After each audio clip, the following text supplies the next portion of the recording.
I look forward to answering any questions you may have. Thank you, Mr. Denbrough. And we, like the ranking member said, thank you for skipping your family vacation for a little bit to be with us. This is a very important hearing. Members will be recognized by order of seniority for their 5 minutes of questioning. Additional round of questioning will be called after members have been recognized.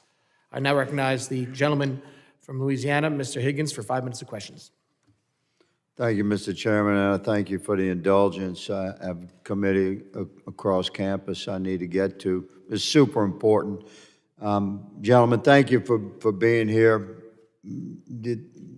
I've been involved in a bit of an investigative effort regarding a particular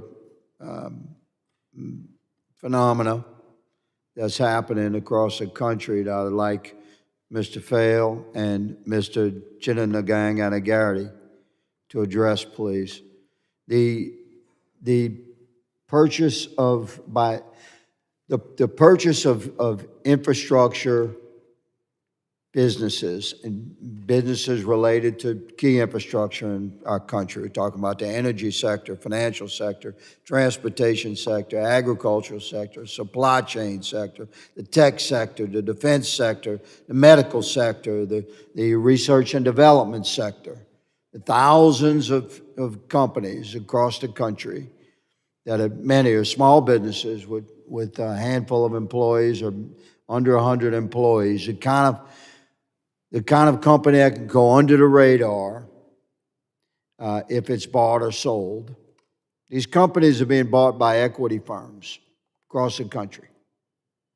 And I'm advised that one of the first actions under this restructuring by these equity firms that purchase these key businesses, of course, they're buying them legally.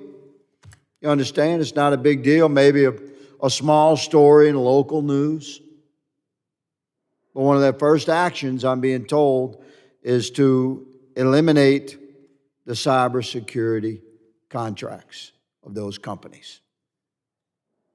And then they own these companies for a period of time as an equity firm. They're not interested in that trucking company or that energy sector company or that financial sector company. They're interested in building equity in that company and then what? Reselling it, right? So over the course of weeks or months or maybe a year or two, they'll own this company as an investment. They have shut down cybersecurity, and then they resell it. And the guys that buy it say, wow, this company has no cybersecurity. We have to establish that cybersecurity. This is of great concern to me because what the hell happens if we had many of these equity firms have Chinese investors or connections with Chinese business. So, you know, we're living in a world of intense cyber threat. And with the introduction of AI and its emergence, how it plugs into cybersecurity, it's of great concern to me. So I'm happy to have a panel of experts in front of me. Mr. Fail, what would be, this is my question to both you gentlemen, what would be the irreversible impact of key businesses connected to our crucial infrastructure across this country going without cybersecurity protection for weeks or months, sort of under the radar? What would happen in that time frame? So thank you for the question, Representative Higgins.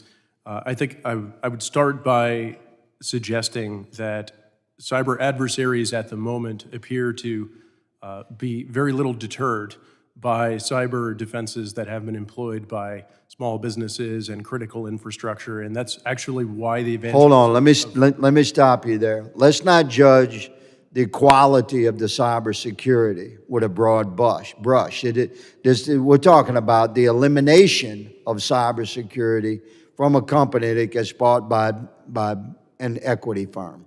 You think that's no problem?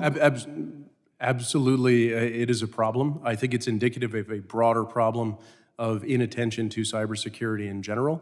And adversaries have been often not deterred by efforts. We all need to do more. Doing Okay, less. so the is gentleman never the right agrees that generally that it's a problem. Mr. Chininagang Anagari. I do agree with that, and there's a huge security risk by having these type of protections taken away from small businesses when they're either acquired or merged with other companies. And that if that small company is actually doing business with a critical sector, especially with government, that gives them an attack vector for a hacker to get into it. Thank you. So it has to be protected. Mr. Chairman, thank you for this hearing. Thank you for your indulgence. My time has well expired. Mr. Ranking Member, thank you.